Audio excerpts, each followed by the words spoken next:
jadi kalau perhatikan ya, kemunculan dari kekuasaan Timurid itu memang awalnya merupakan ya pecahan dari konfederasi ya orang-orang Mongolia ya. Pasca berakhirnya kekuasaan kemudian Genghis Khan, jadi Mongol Empire itu dibagi-bagi kepada anak keturunan dari kemudian Genghis Khan, khususnya yaitu anak kedua dari kekuasaan kemudian Genghis Khan yang kita kenal sebagai ya Chagatai Khan bin Temujin Khan ya, yang pada waktu itu kemudian kita tahu ya di antara anak keturunan ya dari Temujin Genghis Khan tadi yang berkuasa di wilayah Asia Tengah, yaitu keilhanan ataupun ilhan yang dikenal sebagai Chagatai Khan. Nah, di antara menteri ya kabinet pemerintahan di kekuasaan Khan Chagatai bin Temujin Genghis Khan tadi, ada yang kemudian ya dikenal sebagai ya Karacarnoyan. Ya, Karacarnoyan itu yang dia merupakan menteri kepercayaan dari Chagatai Khan. Dan di situ ya ada di antara keluarga Karacarnoyan itu ada sosok yang dikenal sebagai Karagai Khan, yang merupakan kepala suku ya dari kalangan orang-orang Tartar Mongol Barlas. Nah, dari situ kemudian ada sosok yang dikenal sebagai Karagai, yang dia memiliki sosok anak ya yang semenjak kecil itu memiliki jiwa kesatria dan bahkan jiwa leadership yang cukup mumpuni begitu, yang kemudian kita kenal di periode berikutnya sebagai Amir Timurleng begitu. Jadi ayah Timurleng itu yang kita kenal sebagai Timurus Pincang, karena Leng itu dalam bahasa Mongol itu maknanya adalah pincang, karena semenjak lahir itu ya beberapa riwayat mengatakan bahwa salah satu di antara kaki dari Timur ya itu ya Timurleng tadi itu kecil, ada juga yang menyatakan bukan kecil tapi pendek sebelah, makanya kalau jalan agak berjinjit begitu, kadang suka memakai tongkat gitu. Jadi dia itu adalah anak keturunan orang-orang Tartar Mongol ya dari suku Barlas begitu. Bapaknya adalah Karagai, salah satu di antara kepala suku Barlas yang kemudian anggota keluarganya itu ya tak terpisahkan dari sosok Karatai Noyan, salah satu di antara menteri kabinet pemerintahannya Chagatai Khan bin Temujin Genghis Khan ya. Dan sejak kecil memang sosok yang dikenal sebagai Amir Timurleng tadi adalah sosok yang memang terbiasa dalam tradisi militer orang-orang Mongol. Bahkan dikisahkan ketika usia 12 tahun pun ya, yang namanya Timurleng tadi itu sudah terbiasa untuk menjinakkan kuda-kuda liar di stepa Eurasia, khususnya yang ada di wilayah kekuasaan ya Karacarnoyan tadi, wilayah kekuasaan Karagai ya, yang kemudian juga berkhidmat kepada kekuasaan Khan Chagatai bin Temujin Genghis Khan. Dan ketika kemudian ya kita tahu bahwasanya ya usia 12 tahun sosok muda belia sudah terbiasa berburu di alam liar begitu ya, kemudian juga terbiasa menjinakkan kuda-kuda liar begitu, maka sosok dari Timurleng juga terbiasa dalam tradisi kemiliteran pasukan di antara orang-orang Tartar dan Mongol.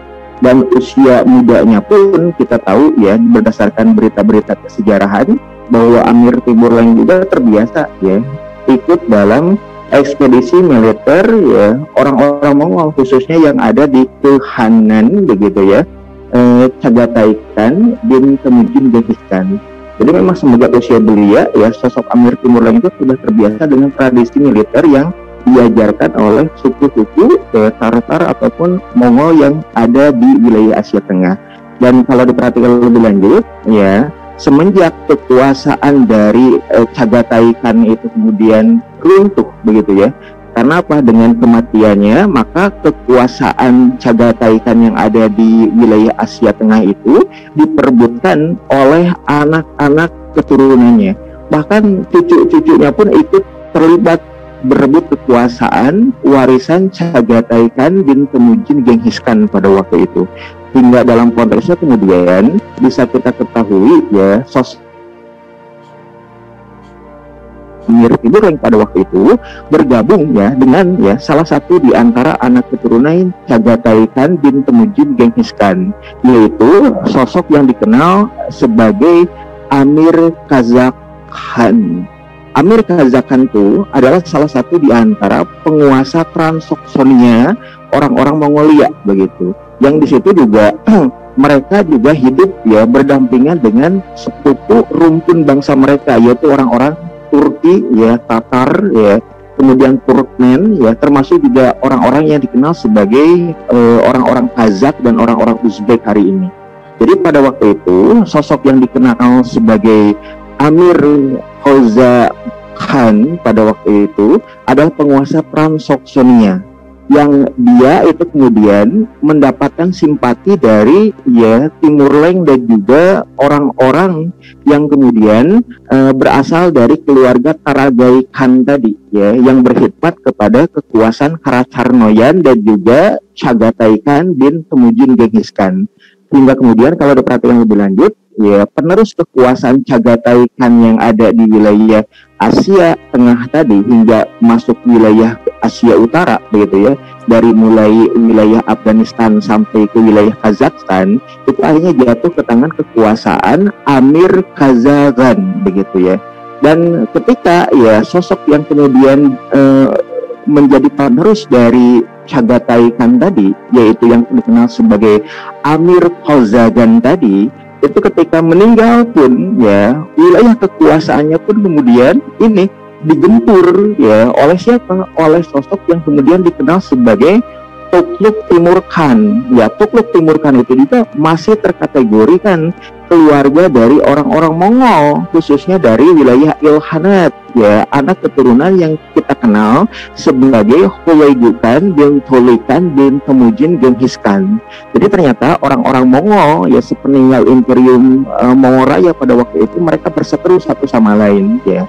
Dan pada waktu itu kalau diperhatikan lebih lanjut, sosok yang dikenal Tughluq Timur Khan dari dinasti Ilkhanat tadi menggempur kedudukan yang dikuasai oleh Amir Kazakh Khan dari wilayah Transoksonia tadi, pewaris kuasa dari Chagatai Khan bin Temujin Genghis Khan. Itu akhirnya Amir Kazakh Khan juga itu kemudian tunduk pada kekuasaan Tughluq Timur Khan. Dan pada waktu itu kalau kita perhatikan juga dalam catatan sejarah yang ada, bahwa ya sosok ya Tughluq Timur Khan tadi menyaksikan ada sosok pemuda dari wilayah Transoksonia tadi yang berkhidmat kepada Amir Kazakh Khan yang kemudian dikalahkannya, itu kemudian piawai dalam strategi perang dan kemudian mahir dalam berbagai olah persenjataan dalam medan perang. Dan dia itu mengagumi sosok Timurleng pada waktu itu, ketika Timurleng masih muda belia, masih sosok pemuda yang memiliki jiwa kesatriaan yang meledak-ledak ya, memiliki energi berlebihan. Maka kemudian sosok yang dikenal sebagai Tughluq Timur Khan pada waktu itu kemudian mengangkat ya Timurleng itu sebagai sosok amir, sebagai sosok gubernur di wilayah tempat di mana ya Amir Timurleng itu dilahirkan, yaitu di wilayah Khakrkishahbaz begitu ya, yang dikenal sebagai wilayah bagian ya barat wilayah Uzbekistan hari ini. Jadi pada waktu itu Tughluq Timur Khan ya itu setelah menguasai wilayah Transoksonia dan menyaksikan kehebatan salah satu di antara anggota pasukan kavaleri di wilayah Transoksonia yang dikenal sebagai Amir Timurleng, maka kemudian dia mengangkat keberadaan Amir Timurleng itu sebagai gubernur wilayah Kes, gubernur wilayah tempat lahirnya Amir Timurleng, sebagai penguasa atau sebagai gubernur begitu. Jadi akhirnya kemudian Amir Timurleng bersedia untuk berkhidmat, untuk mengabdi kepada kekuasaan ya Tughluq Timur Khan pada waktu itu. Namun ternyata itu hanya bertahan 1 tahun saja, ketika pada tahun 1360 ya Amir Timurleng itu diangkat sebagai gubernur wilayah Kes, wilayah tempat di mana dia dilahirkan. Namun setahun kemudian pada tahun 1361 ya, sosok Tugluk Timur Khan, penakluk ya wilayah Asia Tengah, menaklukkan wilayah Amir Ghaza Khan yang sebelumnya diabdi oleh Amir Timur Leng. Itu kemudian ya Tugluk Timur Khan itu kemudian malah mengganti kedudukan Amir Timur Leng itu sebagai ya gubernur, digantikan oleh anak dari Tugluk Timur Khan yang kemudian dikenal sebagai Ilyas Hoja. Ilyas Hoja kemudian menjadi gubernur Kes pada tahun 1361. Jadi kedudukan Amir Timur Leng itu hanya setahun sebagai gubernur, dan setahun kemudian pada tahun 1361 kedudukannya sebagai gubernur digantikan oleh Ilyas Hoja ya, yang merupakan putra langsung atau putra mahkota dari Tugluk Timur Khan, penakluk ya wilayah Asia Tengah. Maka kemudian Amir Timur Leng kemudian diposisikan sebagai wakil gubernur wilayah Kes. Maka kemudian Amir Timur Leng tidak puas dengan keputusan Tugluk Timur Khan tadi. Maka dia kemudian bermusyarakah, bekerja sama dengan keturunan Amir Ghaza Khan yang digulingkan oleh Tugluk Timur Khan tadi. Maka setelah berkolaborasi, bermusyarakah, bekerja sama, beraliansi dengan Amir ya Husain pada waktu itu, maka kemudian ya Timur Leng itu kemudian mengkudeta kedudukan Ilyas Hoja ya, yang kemudian pada waktu itu Ilyas Hoja digulingkan oleh Amir Timur Leng dan juga Amir Husain, yang juga ternyata kalau diperhatikan lebih lanjut Amir Husain itu merupakan ya sepupu, bahkan sekaligus juga merupakan ipar ya, kakak ipar dari Amir Timur Leng. Jadi Amir Husain bekerja sama dengan Amir Timur Leng menggempur kedudukan Ilyas Hoja. Bahkan kemudian setelah Ilyas Hoja itu kemudian digulingkan, maka Amir Timur Leng dan Amir Husain ya, anak keturunan dari Ghaza Khan sebelumnya, itu kemudian menggempur kedudukan Tugluk Timur Khan. Sampai kemudian Tugluk Timur Khan itu pun kemudian berhasil dijatuhkan, bahkan kemudian dieksekusi, dibunuh oleh Amir Timur Leng. Maka sejak itulah kemudian wilayah kekuasaan Praksoksonia ya, wilayah Asia Tengah warisan dari Chagatai Khan bin Temujin Genghis Khan tadi, dikuasai sepenuhnya oleh Amir Timur Leng dan Amir Husain ya, dua orang ya kakak yang beripar begitu ya, karena sebelumnya mereka adalah orang-orang yang ada dalam keluarga Ghaza Khan, dan satu sama lain itu saling kemudian menikahkan ya di antara keluarga mereka.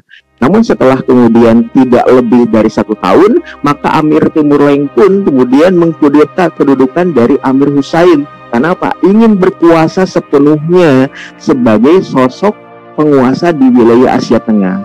Maka semenjak tahun 1370 itulah, maka kekuasaan Amir Timur Leng mulai berkuasa di wilayah Asia Tengah, dan saat itu pula dia mendirikan keemiran atas nama dirinya, yaitu Keemiran Timuria. Dan semenjak tahun 1370 itu pula, dalam 3 kali ekspedisi militer ke wilayah Khawarizm dengan 10 kali peperangan, maka wilayah Khawarizm yang ada di wilayah Asia Tengah paling timur itu pun jatuh kepada kekuasaan Amir Timur Leng. Bahkan semenjak dia meluaskan wilayah hingga ke wilayah Khawarizm, dia bercita-cita untuk mengembalikan supremasi bangsa Mongol ya, bangsa Tartar Mongol, warisan Temujin Genghis Khan, sekaligus juga warisan Chagatai bin Temujin Genghis Khan, sekaligus juga warisan Hulagu Khan bin Tulikan bin Temujin Genghis Khan. Itu yang kemudian dicita-citakan oleh Amir Timur Leng. Bahkan tidak hanya itu, ketika kemudian dia berkuasa, dia mencanangkan bahwasanya selayaknya ada satu Tuhan di atas langit, yang dia itu adalah Allah Subhanahu wa Ta'ala, maka sungguh harus ada kekuasaan raja dunia yang ada di permukaan bumi. Jadi dalam konteks itu kemudian kita tahu dan kita paham jalan berpikirnya sosok Amir Timur Leng itu ingin menjadi penguasa dunia. Karena apa? Dia tidak mau berbagi dengan raja penguasa manusia yang ada di permukaan bumi. Karena asumsinya jika ada satu Tuhan di atas langit, maka harus ada raja penguasa manusia yang ada di atas bumi. Itu proklamasi ya berdirinya kekuasaan Timuria semenjak tahun 1370. Dan kita lihat ya, kalau kita perhatikan daratan dunia yang ada di wilayah Steva Eurasia, setidak-tidaknya sosok penguasa Amir Timurleng itu ya menguasai sepertiga wilayah dari daratan Steva Eurasia dunia, ya, dari wilayah yang kita kenal di wilayah Asia Tengah, khususnya yang ada di wilayah Fes dan juga di wilayah Samarkand, ya, yang merupakan ibu kota pemerintahan dari Amir Timurleng pada waktu itu. Wilayah kekuasaannya sampai meluas hingga ke wilayah barat yang ada di wilayah Anatolia, Asia Minor, Asia Kecil atau Turki hari ini, hingga sampai ke wilayah yang dikenal sebagai wilayah Uttar Pradesh yang ada di wilayah India Utara.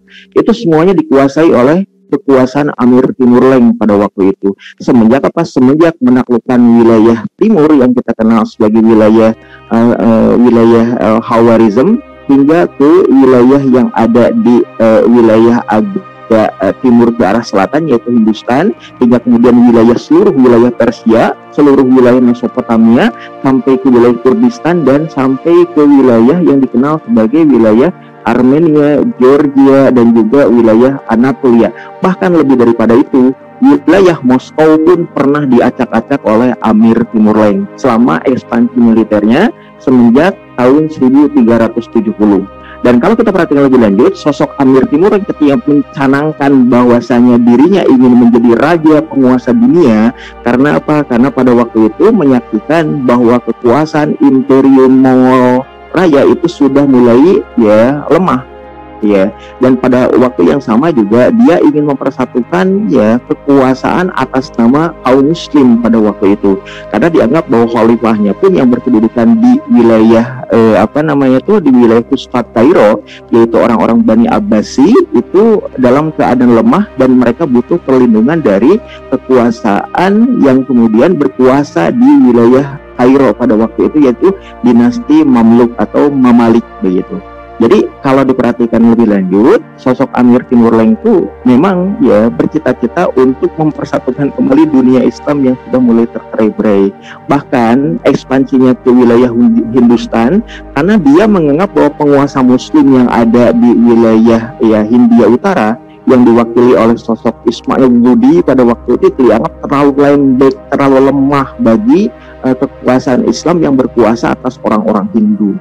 Dan kita tahu bahwa Amir Timurleng ternyata kalau ditulis lebih lanjut dari sisi keyakinan teologisnya, dia adalah sosok Muslim begitu, penganut tarekat Naqsabandiyah, ya. Dan terkait dengan pemahaman terkait dengan persoalan teologisnya, memang ada perbedaan pendapat di kalangan para sejarawan Muslim. Apakah dia Muslim yang benar ataukah kemudian Muslim yang nyeleweng, yaitu teologinya adalah teologi Syiah. Sebagian pihak menyatakan bahwa Amir Timurleng itu adalah teologinya teologi orang-orang Syiah, jadi tidak bisa dikategorikan sebagai Muslim yang taat, Muslim yang baik. Namun kalau kita perhatikan lebih lanjut terkait dengan guru-gurunya, diantaranya kan menganut tarekat Naqsabandiyah yang biasa dianut oleh kalangan Muslim Sunni.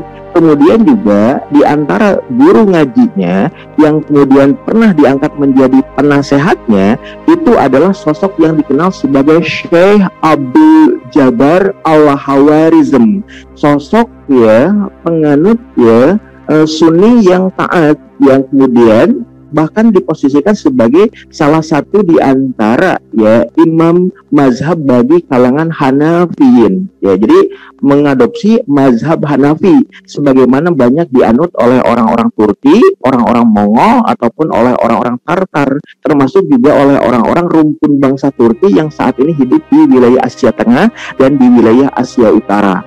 Kemudian juga ketika kemudian berkuasa di wilayah Uzbekistan, khususnya yang ada di wilayah Uzbekistan Timur agak ke tenggara, yaitu di wilayah Pirmid, ya, sosok yang dikenal sebagai Amir Timurleng pun berguru kepada Syahid Baroka, yang kemudian kita tahu yang namanya Syahid tentu memiliki nasab hubungan erat dengan Imam Husain bin Ali bin Abi Thalib, keluarga yang kemudian nasabnya nyambung kepada ya kabilah Bani Hashim, Bani Abdul Muthalib.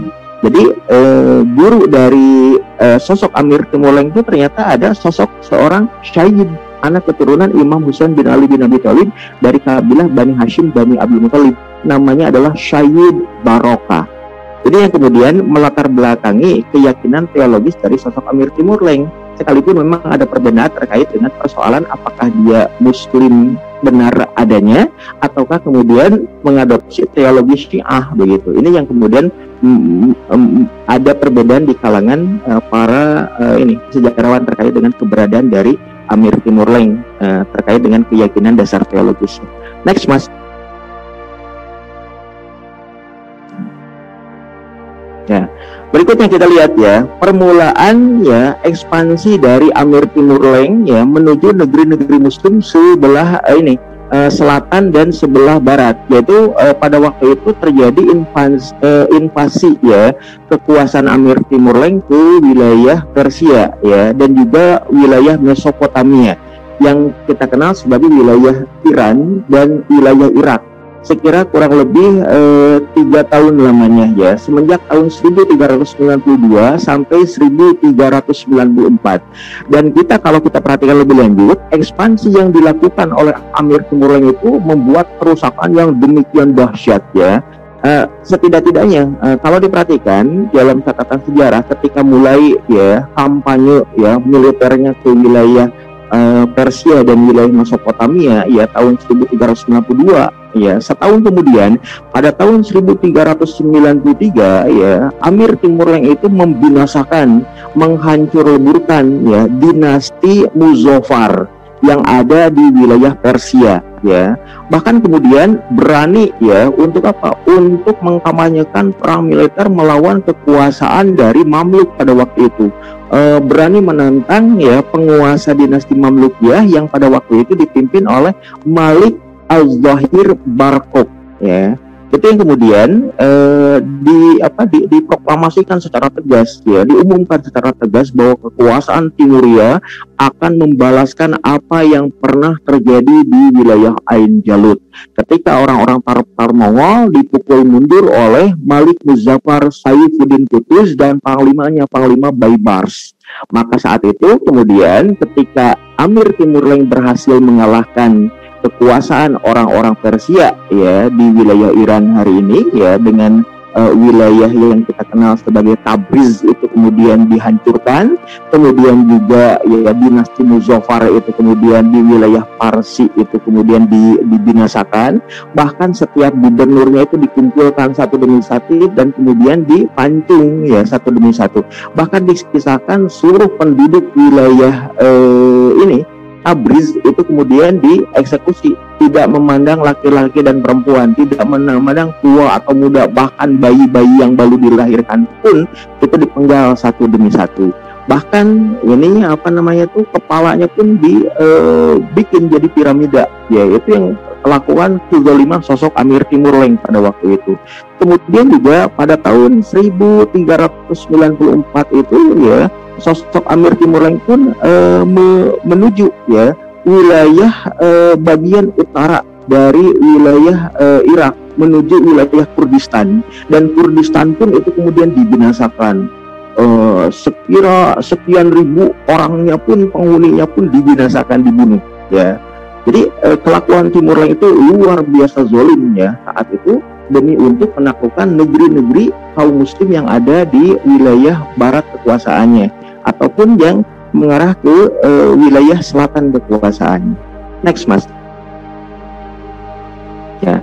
Berikutnya pada tahun 1395 ya, maka Amir Timur Leng pun kemudian meluaskan wilayah setelah melalui ya wilayah yang dikenal sebagai wilayah Kurdistan, wilayah yang ada di wilayah utara Irak, kemudian juga yang ada di timur Turki, dan dilanjutkan sampai ke wilayah utara, yaitu melalui wilayah yang ada di antara ya pegunungan Kaukasia dan kemudian juga yang melewati ya Danau Kaspia. Maka wilayah Moskow itu menjadi sasaran berikutnya untuk dibinasakan.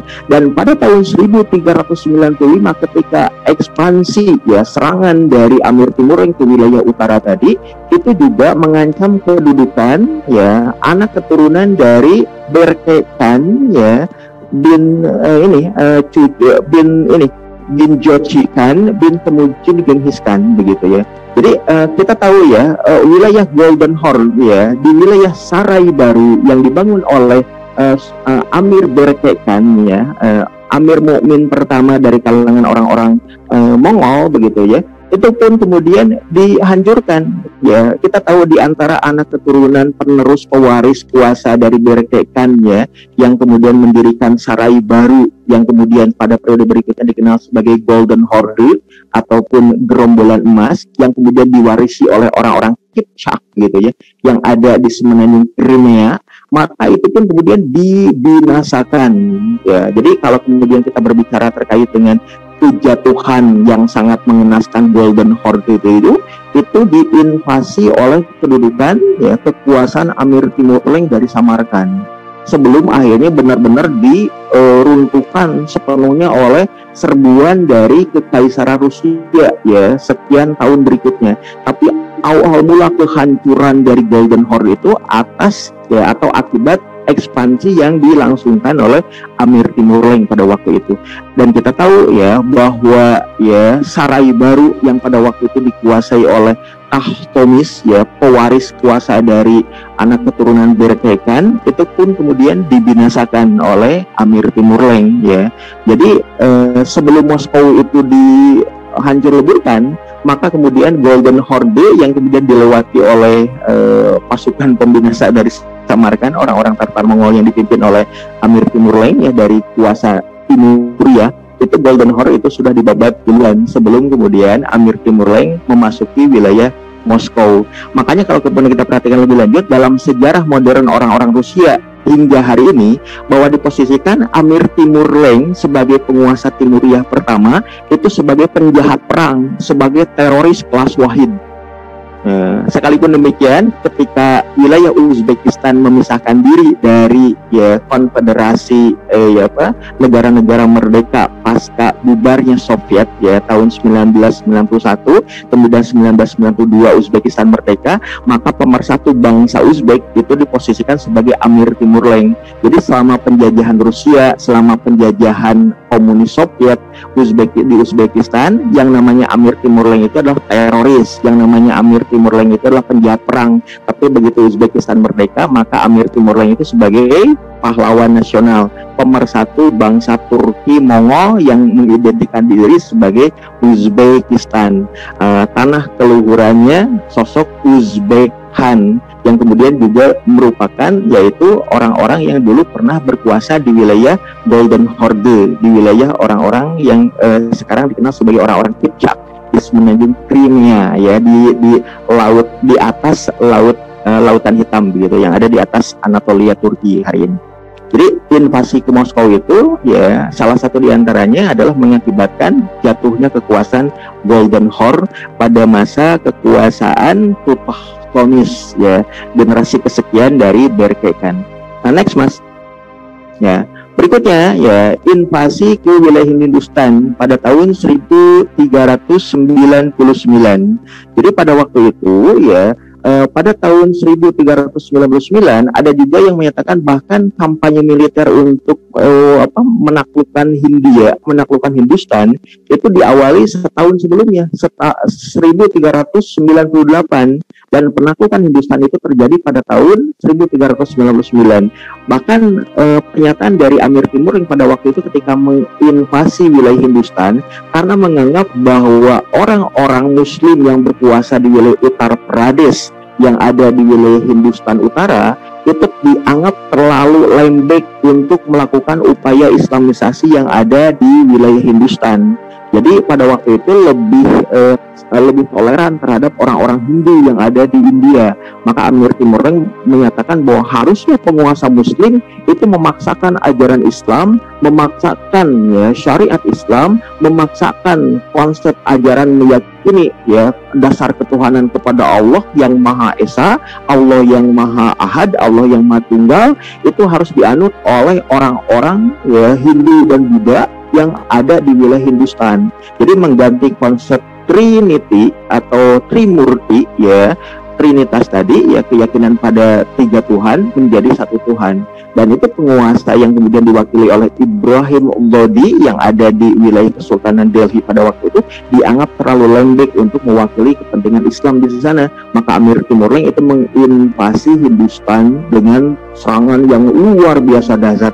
Bahkan dikisahkan ketika invasi ke wilayah Hindustan ada lebih dari 80.000 nyawa ya itu dibinasakan oleh Amir Timur Leng. Dan sebagaimana kebiasaan-kebiasaan sebelumnya ya, setiap kepalanya itu dipenggal satu demi satu dan kemudian dipisahkan dari badannya, dan setelah itu kepala-kepala itu dibangun piramida atau tiang-tiang pancong yang besar yang itu kemudian menghadapkan muka dari ya manusia-manusia yang dipancung tadi menghadap ke muka. Biar apa? Menciptakan kengerian bagi siapapun di antara umat manusia yang berani menentang kekuasaan Amir Timur Leng, penguasa Timuriah pada waktu itu.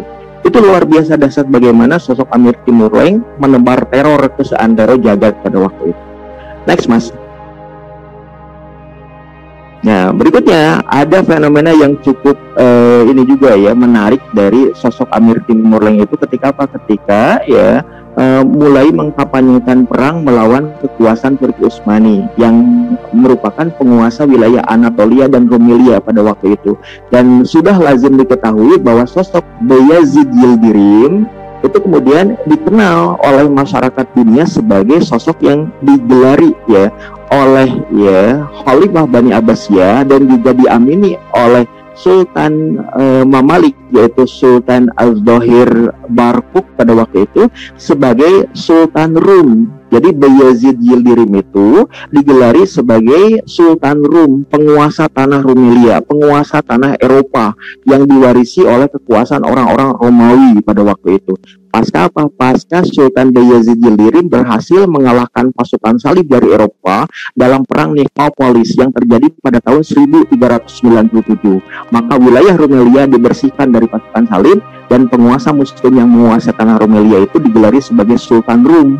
Dan Amir Timur Leng juga mendengar kabar bahwa bagaimana kecemerlangan, kehebatan dari sosok Bayazid Yildirim. Maka kemudian Amir Timur Leng pun mengampanyekan perang untuk menghadapi kekuatan Bayazid Yildirim. Dan pada waktu itu ya kalau kita perhatikan ya dikampanyekan perang untuk melawan kekuasaan Utsmani pada waktu itu dimulai semenjak tahun 1401 ketika Sultan Bayazid Yildirim sedang berkonsentrasi untuk mengepung kota Konstantinopel. Bahkan Bayazid Yildirim juga menyiapkan pasukan untuk mengepung kota Roma dalam suatu waktu. Karena kecepatannya di dalam operasi-operasi militer. Makanya digelari sebagai Yildirim, maknanya adalah sang kilat petir geledek. Karena kecepatannya dalam operasi-operasi militer. Pada waktu itu ketika pengepungan kota Konstantinopel, ternyata dari wilayah Sivas tahun 1401, 1 tahun sebelum terjadinya perang antara kekuatan Utsmani melawan kekuatan Timuriah pada waktu itu Amir Timur Leng itu sudah memasuki wilayah Sivas yang itu kemudian sudah masuk ke wilayah kekuasaan pemerintahan Turki Utsmani. Bahkan anak ya dari gubernur Sivas pada waktu itu yang bahkan nyambung kepada kekuasaan Utsmani yaitu Bayazid Yildirim namanya adalah Ertugrul ya, sama seperti ya kakek moyang dari ya kekuasaan Utsmani yaitu Ertugrul Bey. Nama penguasa Sivas pada waktu itu namanya juga Ertugrul. Nah itu kemudian dibunuh oleh Amir Timur Leng sekaligus juga permaklumkan bahwa kekuasaan Timuriah yang berkuasa dari wilayah Samarkand menantang perang kekuasaan Turki Utsmani. Maka kemudian Bayazid Yildirim itu mengorganisir pasukan untuk segera menyambut tantangan dari penguasa Timuriah.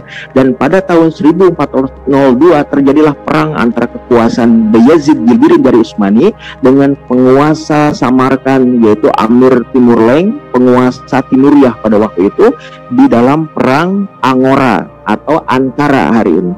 Jadi pada tahun 1402 tadi Amir Timur Leng itu memerangi Utsmani. Hingga kemudian dalam peperangan yang sangat dahsyat antara Bayazid si Petir melawan Timur si Pincang begitu ya, dalam perang Angora atau antara 1402 tadi Bayazid Yildirim ternyata justru kemudian kalah melawan kekuasaan dan kekuatan pasukan Mongol ya dari wilayah Samarkand. Hingga kemudian ya sosok Sultan Bayezid Birim pun itu kemudian ditawan oleh Amir Timur Leng. Untuk apa? Untuk menjadi persaksian bagi para penguasa dunia, siapapun yang berani menantang kekuasaan Amir Timur Leng, penguasa Mongol Timuriah dari Samarkand, maka nasibnya akan dialami ya sebagaimana penguasa Utsmani yang kami kalahkan, bahkan kami ya hina tawanan kami. Dan setelah itu kemudian ya semenjak tahun 1402 pasukan Amir Timur Leng pun kemudian maju ke wilayah Anatolia sebelah barat, yaitu apa? Berupaya untuk menaklukkan Bursa ya pada tahun 1403. Namun kemudian karena ada intrik politik di wilayah Samarkand, karena sudah sekian lama ditinggal pergi oleh Amir Timur Leng, maka Amir Timur Leng itu tidak meneruskan rencana penaklukan Bursa, namun membiarkan ya wilayah Turki Utsmani itu ya terlibat perang saudara antara anak keturunan Bayezid Yildirim, baik itu di situ ada ya Shahzade Isa, Shahzade Musa, Shahzade Sulaiman, dan ya si bungsu di antara mereka itu Shahzade Mehmed Çelebi, yang pada periode berikutnya tahun 1404 maka tampillah sosok yang kemudian menjadi penyelamat pemerintahan Turki Utsmani berikutnya yang dikenal sebagai Sultan Mehmed Çelebi atau Muhammad I Jalabi ya, kakek ya dari sosok Muhammad kedua yang dikenal sebagai Fatih Sultan Mehmed, Muhammad Al-Fatih, Muhammad the Conqueror. Nah, pada waktu itu kalau kita perhatikan lebih lanjut, Amir Timur Leng itu kembali ya menuju wilayah Samarkand semenjak tahun 1403. Namun sepanjang jalan kepulangan dari Amir Timur Leng menuju wilayah Samarkand, itu dia tetap melakukan teror yang luar biasa ke setiap wilayah yang dilaluinya. Salah satunya ketika melewati wilayah Georgia, kemudian juga wilayah yang ada di pegunungan Kaukasia, dan diantaranya juga kemudian sampai membunuhi ya masyarakat orang-orang yang ada di wilayah Armenia sekira 4.000 manusia. Itu dibinasakan ya tanpa ampun oleh Amir Timur Leng. Kenapa? Karena pada waktu itu Amir Timur Leng sambil pulang ke wilayah Samarkand itu memberikan ancaman kepada penduduk ataupun kekuasaan-kekuasaan yang dilaluinya untuk mau tunduk pada kekuasaan Amir Timur Leng, penguasa Timuriah dari Samarkand. Dan diantaranya adalah penguasa di Georgia, penguasa yang ada di Armenia tidak mau tunduk. Akhirnya kemudian seluruh penduduknya itu kemudian dibinasakan. Bahkan tercatat ada sekira 4.000 orang ya penduduk yang ada di wilayah Armenia itu dikubur hidup-hidup ya, tidak dikubur ya, tidak dipancung, tidak dibikin gunung, tapi kemudian dikubur hidup-hidup. Itu kezaliman luar biasa yang dilakukan oleh Amir Timur Leng. Dan kemudian rencana dia untuk sampai ke Samarkand itu ternyata belum sampai. Kenapa? Di tengah jalan ya Amir Timur Leng itu diserang penyakit dan akhirnya mengakibatkan Amir Timur Leng itu meninggal pada tahun 1404 ya. Jadi Amir Timur Leng itu meninggal tahun 1404 di wilayah yang dikenal sebagai Otrar ya, yang ada di wilayah ini Asia Barat agak ke wilayah utara ya. Sekarang sudah masuk ke wilayah ini Rusia ya. Di wilayah Otrar itu kemudian Amir Timur Leng itu meninggal dan oleh anak keturunannya dibawa ke wilayah Samarkand dan kemudian dimakamkan di ibu kota Tashkent hari ini ya, di ibu kota orang-orang Uzbekistan hari ini. Dan itu kemudian kalau diperhatikan lebih lanjut di pemakaman Amir Timur Leng itu ya, itu sebelum kemudian kita jika seandainya kemudian membongkar makam dari Amir Timur Leng itu ada prasasti yang kemudian itu adalah pernyataan dari Amir Timur Leng sendiri. Jika seandainya ada manusia jahat, manusia biadab yang berani mengganggu kuburanku ini ya, dikatakan demikian ya. Jika seandainya ada manusia jahat, manusia biadab yang berani mengganggu kuburanku ini, mengangkat jasadku dalam kuburan ini, maka niscaya kekuasaannya ya akan diganggu ya, akan didatangkan sosok penguasa dunia yang jauh lebih kejam, jauh lebih dahsyat daripada aku daripada Amir Timur Leng. Dan ketika ternyata ada satu fenomena yang menarik juga, ketika ya penguasa Rusia Soviet yang kedua, yaitu sosok Stalin, ya Vladimir Ilyich Lenin, ya penerusnya adalah Joseph Stalin.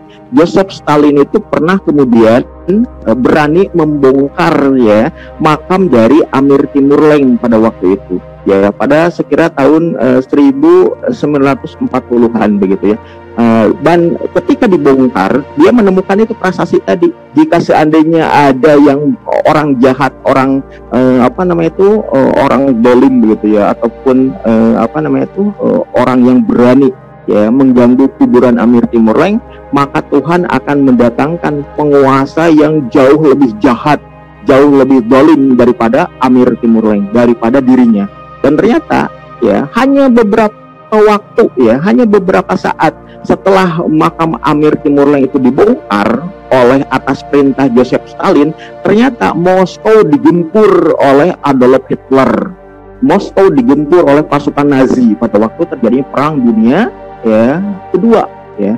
Maka cepat-cepatlah Joseph Stalin karena ketakutan begitu ya menutup kembali ya makam atau kuburan dari Amir Timur Leng. Kenapa? Harus menghadapi kekuatan pasukan Nazi Jerman pada waktu itu yang menggempur Moskow sedemikian rupa. Ya, jadi ternyata ungkapan dari Amir Timur Leng itu dikabulkan oleh Allah Subhanahu wa taala. Jadi barang siapa yang berani membongkar ya makamnya, maka Allah Subhanahu wa taala akan mendatangkan ya penguasa dunia yang jauh lebih kejam, jauh lebih dolim daripada aku dari Amir Timur Leng. Itu yang terjadi. Berikutnya ya, setelah wafatnya Amir Timur Leng pada tahun 1404 tadi, maka kemudian ya para pewaris kekuasaannya ya di antara para pangeran Timuriah yang ada di wilayah Samarkand itu berebut ya kekuasaan dari Amir Timur Leng. Di antaranya adalah dua orang kakak beradik ya, anak sulung dan anak keduanya, yaitu Muhammad Jahir Nakir dan juga Halil ya bin Amir Timur Leng bin Paragai Khan begitu ya. Jadi pada waktu itu Muhammad Jahir Nakir dan Halil itu berebut kekuasaan di wilayah Samarkand, dan akhirnya yang menang itu adalah adiknya, anak kedua dari Amir Timur Leng, namanya lah Amir Halil ya, yang berkuasa hanya 1 tahun saja, 1404 sampai 1405. Karena apa? Karena adiknya, anak ketiga dari Amir Timur Leng, namanya adalah Shahrukh ya, atau Shahrukh Khan. Itu kemudian mengkudeta ya kedudukan dari Amir Halil pada waktu itu. Maka Shahrukh Khan itu berkuasa ya sebagai penguasa ketiga Timuriah di wilayah Samarkand, dan dia berkuasa sangat lama, sekira 42 tahun. 1405 sampai 1447. Nah, mungkin pertanyaannya bagi kita, kok sebegitu lama? Karena ya sosok Amir Shahrukh Khan itu memiliki karakteristik yang tegas, keras, tapi tidak suka berbuat kezaliman. Itu adalah Amir Shahrukh Khan. Jadi pada waktu itu Amir Shahrukh Khan itu kemudian membuat citra dari kekuasaan Timuriah itu positif. Maka wilayah-wilayah kekuasaan yang ada ya di masa kekuasaan Timuriah ya, warisan taklukan dari Amir Timur Leng itu diperintah oleh Shahrukh Khan itu dengan adil dan bijaksana. Maka ya para penguasa wilayah, para gubernur taklukan dari Amir Timur Leng pada waktu itu berkhidmat sepenuhnya kepada kekuasaan Amir Shahrukh Khan pada waktu itu. Itu yang terjadi ya. Jadi beliau itu ya berkuasa sampai kurang lebih 42 tahun karena kebijaksanaan dan keadilannya. Mungkin di antara kita ada yang bertanya-tanya, kok ya cucu dari kok anak dari Timur Leng yang ketiga ini kok memiliki karakteristik yang bertolak belakang dengan kakak-kakaknya ataupun bertolak belakang juga dengan bapaknya sendiri. Ternyata kalau diperhatikan lebih lanjut, pada saat dimana Amir Timur Leng ya melakukan ekspansi ke wilayah Asia Barat, khususnya ketika berupaya untuk merebut Damaskus, merebut Syria, pada waktu itu ada sosok sultan penguasa yang ada di wilayah Syam, namanya adalah Sultan Faraz. Sultan Faraz pada waktu itu ya tahu betul bagaimana karakteristik Amir Timur Leng yang tidak suka ditolak. tidak suka kemudian ditentang, maka penguasa Syam pada waktu itu yaitu Sultan Faras itu kemudian meminta kepada Amir Timur Leng itu dengan ini perjanjian perdamaian bahwa Sultan Faras itu berkenan untuk menerima Amir Timur Leng sebagai sosok yang dihormati dan dimuliakan sebagai penguasa Islam dari Samarkand. Dan kemudian juga penguasa Syam pada waktu itu yaitu Sultan Faras pada waktu itu mengutus sosok alim ulama terkemuka, ahli sejarah terkemuka yang kita kenal sebagai Imam Muhammad bin Khaldun, ya, penulis kitab Al-Muqaddimah. Imam Ibn Khaldun itu menjadi juru runding, juru damai bagi kepentingan penguasa di wilayah Asia Barat, khususnya yang ada di wilayah Syam, khususnya yang ada di wilayah Suriah pada waktu itu yaitu Sultan Faras. Dan pada waktu itu Imam Ibn Khaldun langsung mendatangi Amir Timur Leng di tenda kekuasaannya sebelum melancarkan ekspansi atas wilayah Suriah. Dan terjadi dialog antara Imam Ibn Khaldun dengan Amir Timur Leng pada waktu itu yang dicatat dalam catatan sejarah. Bahwasanya Imam Ibn Khaldun itu menasehati ya Amir Timur Leng untuk tidak berbuat zalim terhadap sesama kaum muslim. Karena sesama muslim itu adalah bersaudara, tidak diperkenankan untuk berselisih. Maka jika di antara muslim satu dengan muslim yang lain ada perselisihan, maka muslim yang lainnya datang untuk menengahi dan menyelesaikan perselisihan yang dimaksud. Ya, karena tahu ya di dalam ayat Al-Quran dinyatakan innamal mu'minuna ikhwah fa aslihu baina ahwaikum wa taqullaha la'allakum turhamun. Sesungguhnya orang-orang mukmin itu adalah bersaudara, dan jika di antara mereka ada perselisihan, maka damaikanlah. Oleh siapa? Oleh juru tengah, juru runding, juru damai. Dan kedatangan Imam Ibn Khaldun pada waktu itu diposisikan sebagai penengah antara Sultan Faras dengan Amir Timur Leng pada waktu itu. Itu yang pertama. Kemudian yang disampaikan oleh Imam Ibn Khaldun dengan menasihati Amir Timur Leng, janganlah berlaku zalim, janganlah berlaku aniaya, janganlah berlaku berbuat dosa kepada sesama mukmin yang lain. Dan kemudian diingatkan terkait dengan surga, neraka dan lain sebagainya. Diingatkan pula bahwasanya sosok pemimpin muslim itu adalah yang kemudian harus memiliki karakteristik adil dan bijaksana. Maka ketika kemudian disampaikan dengan bahasa-bahasa yang sangat santun, bahasa-bahasa yang lemah lembut, maka Amir Timur Leng itu kemudian terkekeh geli gitu ya, sampai tertawa-tawa. Dan kemudian akhirnya Amir Timur Leng itu kemudian berkata kepada Imam Ibn Khaldun, wahai ulama, gitu. Kami sesungguhnya terbiasa ya berperang dengan musuh-musuh kami, dengan para penguasa. Namun ternyata penguasa yang ada di wilayah Asia Barat ini justru mendatangkan ulama kepada kami. Dan kami sebagaimana lazimnya para penguasa muslim lainnya, kami terbiasa untuk memuliakan para ulama. Karena itu ajaran yang biasa kami dengar dari para ulama kami. Maka sungguh ya, apa yang engkau minta, apa yang engkau nasihati kepada kami terima apa adanya. Tapi kalau meminta dan memohon kepada aku Amir Timur Leng, penguasa Timuriah dari Samarkand, untuk ya mengubah adat kebiasaan kami sebagai bangsa penakluk, itu sungguh sesuatu yang berat bagi kami untuk kami lakukan. Tapi mohonlah kepada Allah, berdoalah kepada Allah, semoga Allah mengabulkan. Ada di antara anak keturunan aku, ada di antara anak keturunan Timur Leng yang bisa memenuhi apa yang kalian inginkan, menjadi sosok penguasa yang adil bijaksana. Itu yang dinyatakan oleh Amir Timur Leng kepada Imam Ibn Khaldun.